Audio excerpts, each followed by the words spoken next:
स्वागत है आप सबका द संस्कृत स्टडी चैनल 96 में। और आज का हमारा विषय है जटायु शौर्यम। जो हमारा लेसन है उसका फर्स्ट पार्ट हमने पढ़ लिया था। फर्स्ट पार्ट में हमने 5 श्लोक पढ़े थे। तो आइए आगे छठे श्लोक से हम स्टार्ट करते हैं। तो छठे श्लोक में कहते हैं, वृद्धो अहम त्वम युवा धन्वी सरथः कवची सरी न चाप्याद्य कुशली वेद हिम में गमिष्यसि। तो क्या कहता है जटायु कि अहम वृद्ध, कि मैं वृद्ध हूँ, किंतु त्वम युवा, तुम युवा हो। किसको कह रहा है? अभी रावण को कह रहा है, वो जो सीता माता को ले जा रहे थे। कहता है कि अहम वृद्ध, मैं वृद्ध हूँ, किंतु त्वम युवा, तुम युवा हो, धन्वी सरथ, और धनुर्धारी हो, और सरथ मैंने रथ सहित हो, कवची सरी, और क्या हो? कवचधारी हो, शरी बाण को धारण करने वाले हो, अपिच में फिर भी मैं वेदहीम सीता को आदाय मैंने लेकर तुम तुम्हें कुशली न गमिष, कुशल पूर्वक न गमिष, जाने नहीं दूंगा। क्या कहता है जटायु रावण को कि मैं वृद्ध हूँ, अहम वृद्धा, किंतु तुम युवा हो, धनवी हो, धनुर्धारी हो, सरथन रथ सहित हो, कवची हो, कवच को धारण करने वाले हो, सरी बाण को धारण, फिर भी मैं वेदहिम आदाय सीता को लेकर तवम तुम्हें कुशली न गम्य, कुशल पूर्वक नहीं जाने दूंगा। कहने का भाव यह था कि मेरे होते तुम सीता को ले जाने में समर्थ नहीं होंगे। जटायु कहना चाहता था कि मैं वृद्ध हूँ, तुम युवा हो। जटायु कहता है रावण को कि मैं तो वृद्ध हूँ, तुम युवा हो, रथ के सहित हो, कवच को धारण किया हुआ है, बाण धारण किए हुए हैं, लेकिन फिर भी मैं तुम्हें सीता को कुशलतापूर्वक ले जाने नहीं दूंगा, क्योंकि मेरे होते तुम सीता को ले जाने में समर्थ नहीं हो। यह जटायु कहने का भाव था। 7वें श्लोक में क्या कहते हैं भाई? तस्य तीक्ष्ण नखाभ्याम तु चरणाभ्याम महाबलः चकार बहुधा गात्रे वर्णान पतगस तमः। तो कहते हैं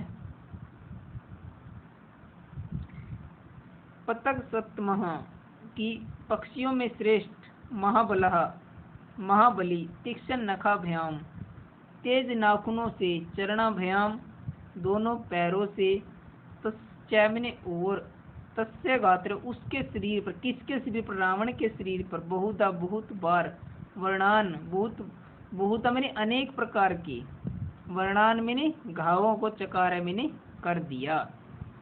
वो जटायु ने क्या किया भाई? पतंग सप्तमः की जो पक्षियों में उत्तम है, श्रेष्ठ है, पतंग सप्तमः जो पक्षियों में श्रेष्ठ है, महाबली, तीक्ष्ण नखभ्याम तेज नाखूनों वाले, जो तेज नाखूनों से, चरणाभ्याम और दोनों पैरों से, कि जो पक्षियों में श्रेष्ठ है, महाबली अपने तेज नाखूनों से और दोनों पैरों से, तस्य गात्रे उसके शरीर पर, बहुधा अनेक प्रकार के वर्णन घावों को किया। कि अत्यंत बलशाली जटायु ने क्या किया? अपने तेज नाखूनों और दोनों पैरों से रावण के शरीर पर प्रहार करके उसे घायल कर दिया। कहने का ये भावार्थ है। ततो अस्य सहस्रम चापा मुक्तामणि विभूषितम चरणाभ्याम महातेजा भंज अस्य महत धनु। क्या कहते हैं भाई?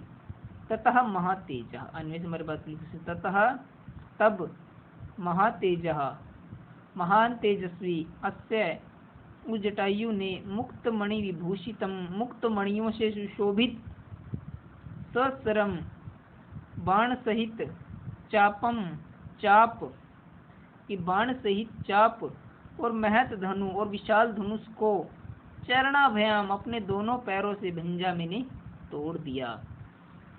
क्या कहना चाहते हैं कि इसके बाद महातेजस्वी, मुक्त मणियों से विभूषित, बहुत सी मणियों से शोभित, सहस्रम बाण सहित, चापम चाप और महत धनुष बहुत बड़े विशाल धनुष को, चरणाभ्याम दोनों पैरों से तोड़ दिया। कहने का अर्थ है जटायु के पराक्रम का वर्णन किया गया। श्लोक में कहते हैं कि रावण के धनुष को जटायु ने अपने दोनों पैरों से तोड़कर उसे नष्ट कर दिया। इसमें जटायु की वीरता का वर्णन किया गया है। तो अगले श्लोक में कहते हैं, स भगन धन्वा वीरथो हतो अश्वो हत सारथी अंके नादे वेदहीम पपाता भुवि रावणः।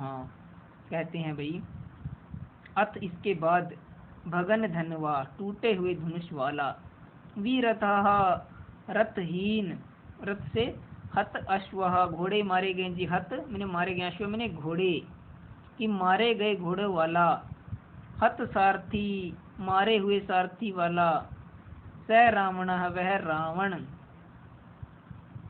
वेदहीम अंके न आद्याय सीता को, वेदहीम मैंने सीता को, अंके न आद्याय गोद में लेकर, भूवि पृथ्वी पर भूमि पर, पपातः गिर गया।